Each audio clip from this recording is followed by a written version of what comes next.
Hello दोस्तों, मैं हूं कमलेश और आप देख रहे हैं अमरूद राज स्टडी। पिछली क्लास के अंदर संविधान की प्रस्तावना पढ़ रहे थे। अगर आपने वो वीडियो नहीं देखी तो ये आपको वीडियो दिखाई दे रही है, इसका लिंक मैं डिस्क्रिप्शन के अंदर दे दूंगा, वहां से आप जाकर वीडियो देख सकते हैं। और अगर आप इस चैनल पर नए हैं तो इसे सब्सक्राइब करेंगे। अगर आपने हमारे टेलीग्राम चैनल को अभी तक ज्वाइन नहीं किया तो आप टेलीग्राम चैनल को ज्वाइन कर सकते हैं। आज हम बात करेंगे भारत की प्रस्तावना का सेकंड पार्ट। पिछली क्लास के अंदर हमने पढ़ा था कि प्रस्तावना को किस किस व्यक्ति ने क्या क्या है मत जीते और प्रस्तावना किसे कहा जाता है, इसको कब लिखा गया था, इसका आधार क्या था और इसे संविधान की आत्मा परिचय या इसे कुंजी नोट किसने कहा था उसका हमने जिक्र किया था। आज हम बात करेंगे केशवानंद भारतीय संघ विवाद जो कि केरल राज्य का था। तो आप हेडिंग डाल सकते हैं केशवानंद भारत संघ विवाद केरल राज्य। उससे पहले हमने पढ़ा था बेरुवाड़ी संघ भारत विवाद। ये कहाँ का था? ये बांग्लादेश का था। वर्तमान में बांग्लादेश का याद रखना। बांग्लादेश कब राष्ट्र बना था? 1972 के अंदर बना था। कब बना था बांग्लादेश? 1972 के अंदर बांग्लादेश अब एक स्वतंत्र राष्ट्र बना था। 1972 के अंदर बना था। उससे पहले बांग्लादेश पूरी पाकिस्तान के नाम से जाना जाता था। तो आज हम बात करेंगे केशवानंद भारत संघ विवाद जो कि केरल का था। तो हेडिंग डाल सकते हैं, लिखते हैं हम लोग केशवानंद भारत संघ विवाद। केशवानंद भारत संघ विवाद, भारत संघ विवाद। याद रखना केशवानंद भारत संघ विवाद ये किससे संबंधित है? याद रखना, तो ये भूमि सुधार अधिनियम से संबंधित है। भूमि सुधार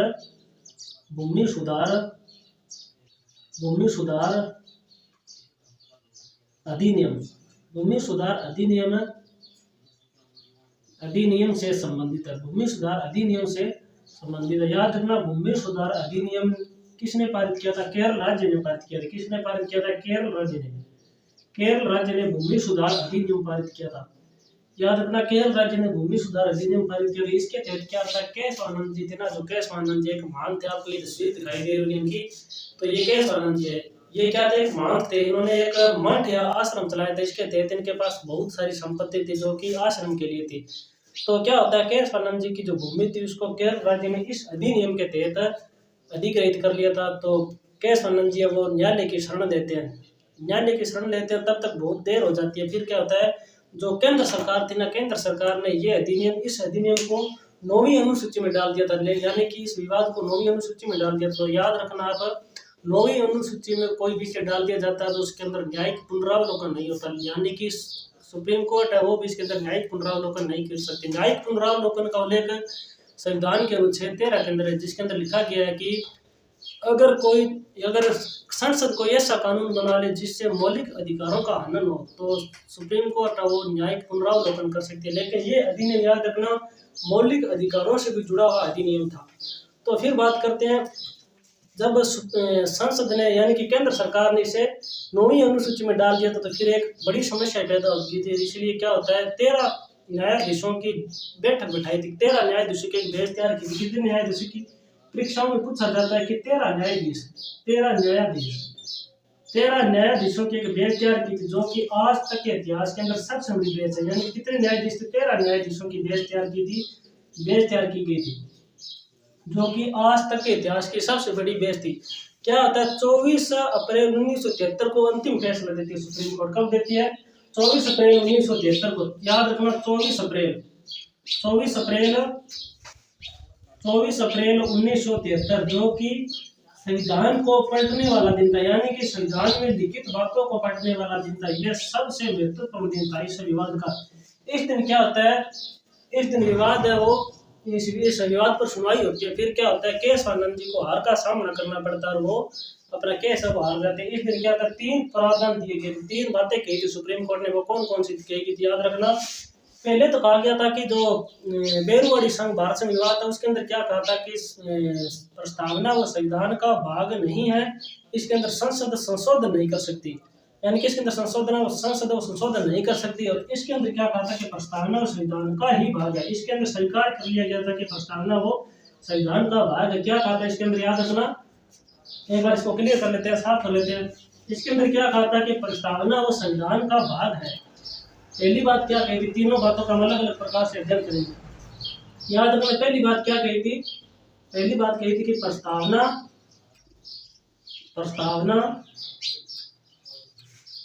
संविधान का भाग है। संविधान का भाग है।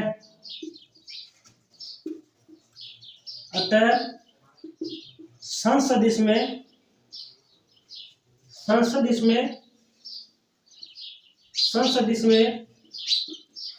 संशोधन कर सकती है,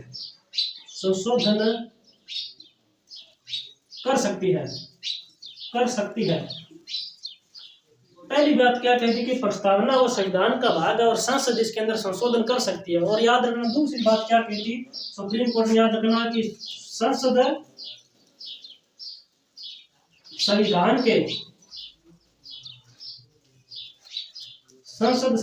के किसी भी भाग में संशोधन कर सकती है। संसद संविधान के किसी भी भाग में संशोधन कर सकती है। तीसरी बात क्या कहती कि प्रस्तावना है जो, याद रखना मित्रों, प्रस्तावना वाद योग्य नहीं है। यानी कि प्रस्तावना को लेकर हम सुप्रीम कोर्ट के अंदर इसको चुनौती नहीं दे सकते, ये वाद योग्य नहीं है। प्रस्तावना वाद योग्य नहीं है। ये किसने कहा था? सुप्रीम कोर्ट ने कहा था। तीनों बात कही थी, एक जिक्र करते हैं। पहली बात कही थी कि प्रस्तावना संविधान का भाग है, अतः संसद इसमें संशोधन कर सकती है। दूसरी बात क्या कही थी? संसद संविधान के किसी भी भाग में संशोधन कर सकती है, केवल, लेकिन याद रखना, लेकिन मूल ढांचे में नहीं।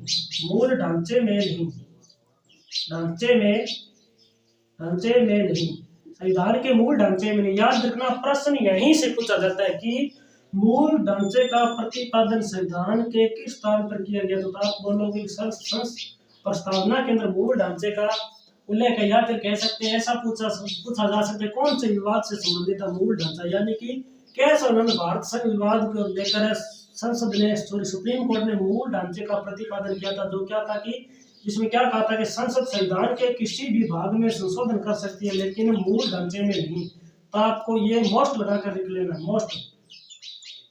उससे आगे हम बात करते हैं, एक बार इसको स्क्रीनशॉट लेना चाहते हो स्क्रीनशॉट ले सकते हैं। और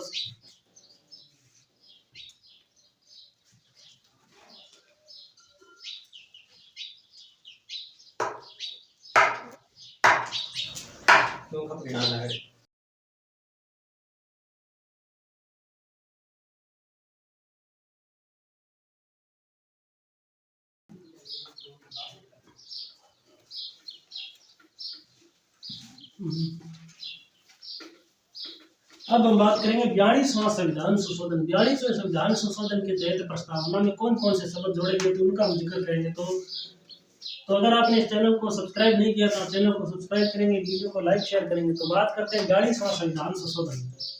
याद रखना 42वां, याद रखना 42वां संविधान संशोधन, 42वां संविधान संशोधन 1976 में आता है। कब आता है? 1976 में आता है। इसके तहत क्या होता है मित्रों? इसके तहत 3 शब्द जोड़े जाते हैं। कौन कौन से? एक होता है पंथ निरपेक्ष,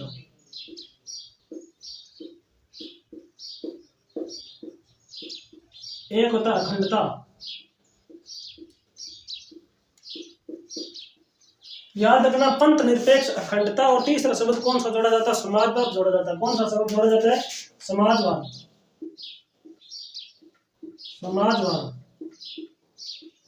ये तीनों शब्द कब जोड़े जाते हैं? 42वां संविधान संशोधन 1976 के तहत प्रस्तावना के अंदर ये तीनों शब्द जोड़े जाते हैं। तीनों शब्द जोड़े जाते हैं।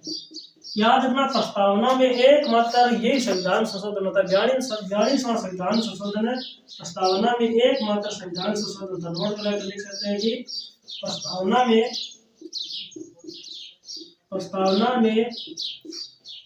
एकमात्र संविधान संशोधन हुआ था। संविधान संशोधन हुआ था। 42वां संविधान संशोधन प्रस्तावना में एकमात्र संविधान संशोधन था, जिसको आप नोट लगाकर लिख सकते हैं। इससे आगे हम बात करेंगे फ्रांस से हमने क्या क्या लिया, फ्रांस की क्रांति से प्रस्तावना में हमने क्या लिया, याद रखना, स्वतंत्रता, स्वतंत्रता, समानता और बंधुता, बंधुता। ये तीनों शब्द हमने कहां से लिए, फ्रांस से लिए। कहां से लिए मित्रों, याद रखना, फ्रांस की क्रांति से। कहां से लिए, फ्रांस से हमने ये तीनों शब्द ग्रहण किए। तो इससे आगे हम बात करेंगे, एक बार इसको साफ कर लेते हैं।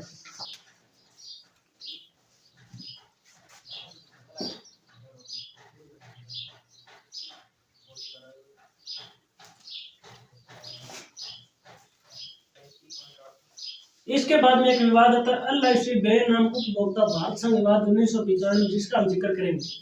तो बने रहिए वीडियो के साथ। इसके बाद कौन सा विवाद आता है, एलआईसी बेन नाम, एलआईसी बेनाम उपभोक्ता, उपभोक्ता भारत संघ विवाद, उपभोक्ता विवाद। यह कब होता है, 1995 के तहत होता है। कब होता है, 1995 के अंदर ये विवाद होता है। इसके अंदर क्या कहते हैं, सुप्रीम कोर्ट है, इसमें सुप्रीम कोर्ट ने कहा कि प्रस्तावना संविधान का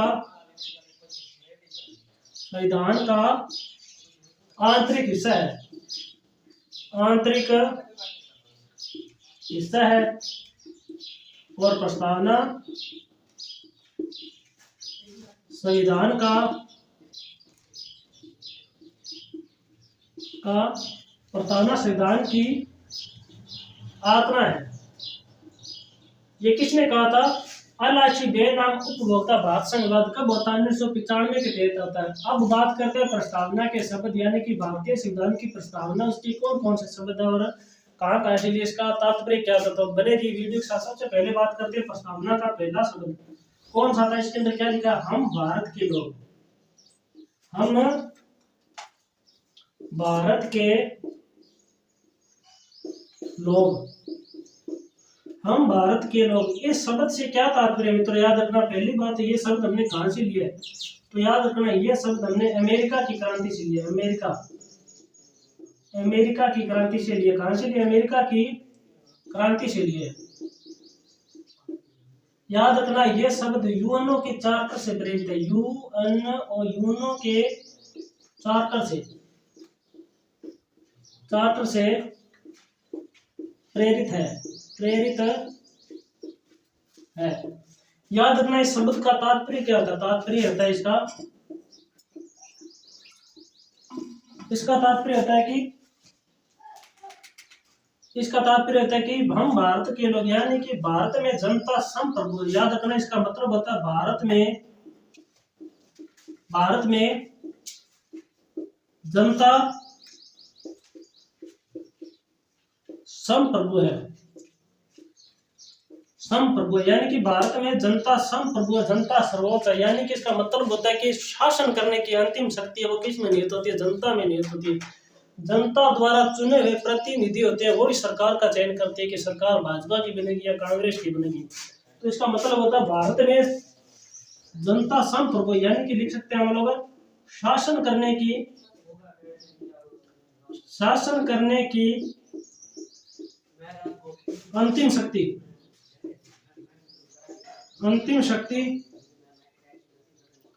जनता में निहित होती है, जनता में निहित होती है। शासन करने की अंतिम शक्ति और जनता में निहित होती है। उसके बाद में अगला शब्द क्या आता है, ऊपर वाले में एक बार साफ कर लेते हैं। अगला शब्द आता है संपूर्ण प्रभुत्व संपन्न। क्या आता है अगला शब्द, याद रखना, संपूर्ण। दूसरा शब्द संपूर्ण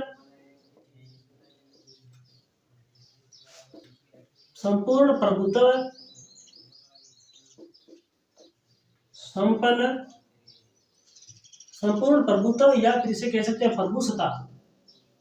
प्रभुसत्ता, या इसे कहते हैं प्रभुसत्ता, इसे कहते हैं प्रभुत्व। इसका मतलब क्या होता है, याद रखना, इसका मतलब होता है पहले तो इसको याद रखना, ये शब्द दिया किसने, तो याद रखना संपूर्ण प्रभुत्व या फिर प्रभुसत्ता, ये शब्द जेओ बोंदे ने दिया था। कौन सी पुस्तक के अंदर? रिपब्लिका पुस्तक के अंदर। तो लिख देते हैं यह शब्द जेओ बोंदे ने दिया था। जेओ बोंदे ने रिपब्लिका पुस्तक के अंदर, रिपब्लिका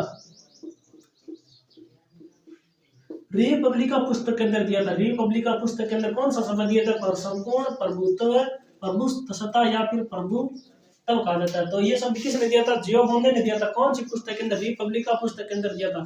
इसका मतलब क्या होता है कि बिना आंतरिक बिना बाहरी। इसका तात्पर्य याद रखना,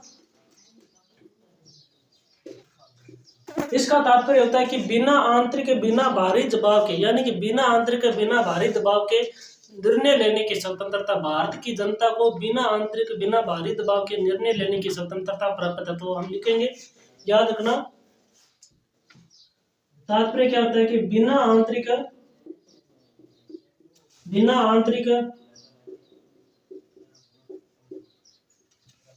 बाहरी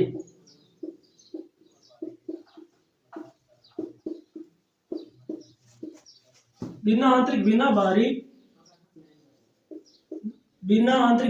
निर्णय लेने की स्वतंत्रता,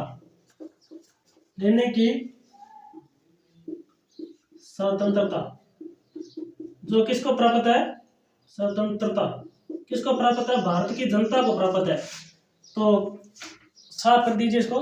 स्क्रीनशॉट लेना चाहते हैं स्क्रीनशॉट ले सकते हैं।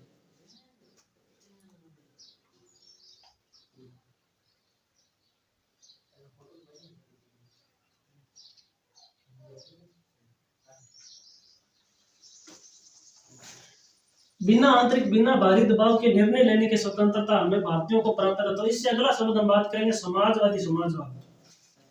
अगला शब्द कौन सा है? भारत की प्रस्तावना का, उसका हम जिक्र करेंगे। क्या शब्द? अगला शब्द समाजवाद। तो लिख देते हैं समाजवाद। नेक्स्ट शब्द क्या है?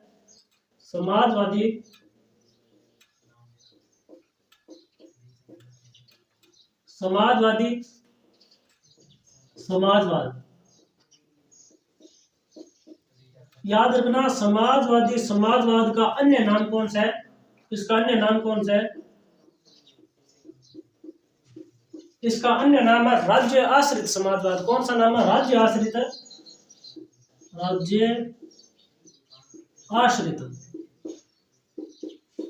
समाजवाद।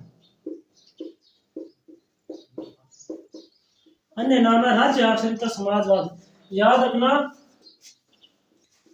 ये बल किस पर देता है? ये बल देता आवश्यकताओं पर, आवश्यकता पर बल देता है। इसका आधार क्या होता है? याद रखना, इसका आधार होता है समानता, यानी कि सभी के साथ समान व्यवहार किया जाए, समानता। याद रखना, इसका तात्पर्य क्या होता है? समाजवाद का तात्पर्य होता है कि उत्पादन के साधनों पर सरकार या समाज का अधिकार हो। क्या तात्पर्य होता है? उत्पादन के साधनों पर सरकार या समाज का अधिकार होना चाहिए। तो लिख देते हैं हम लोग, उत्पादन के साधनों पर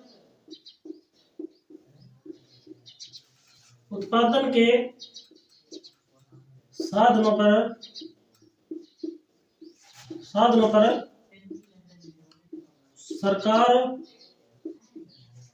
या समाज का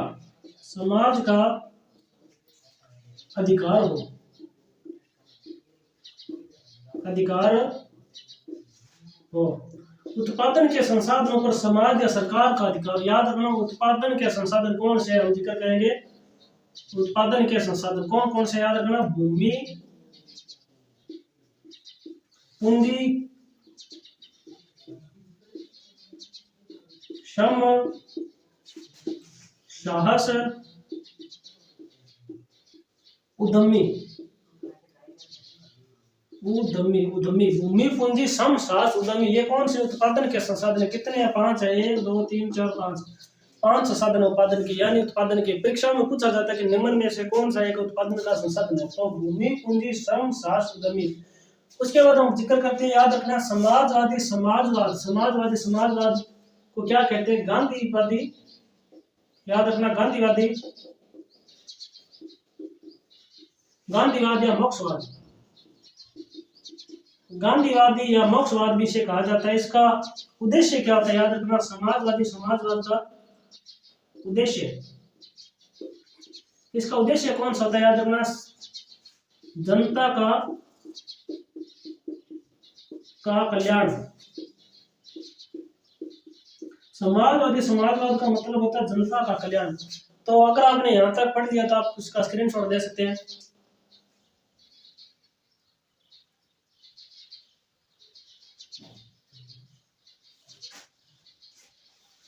तो आज के लिए इतना ही, मिलते हैं अगली वीडियो के साथ। तब तक के लिए जय हिंद, जय भारत। अगर आप इस चैनल पर नए हैं तो इसे सब्सक्राइब करेंगे, वीडियो को लाइक शेयर करेंगे, और आपने अगर इस चैनल को सब्सक्राइब कर रखा है तो चैनल को शेयर करना ना भूलें। तो मिलते हैं अगली वीडियो के साथ, तब तक के लिए जय हिंद, जय भारत।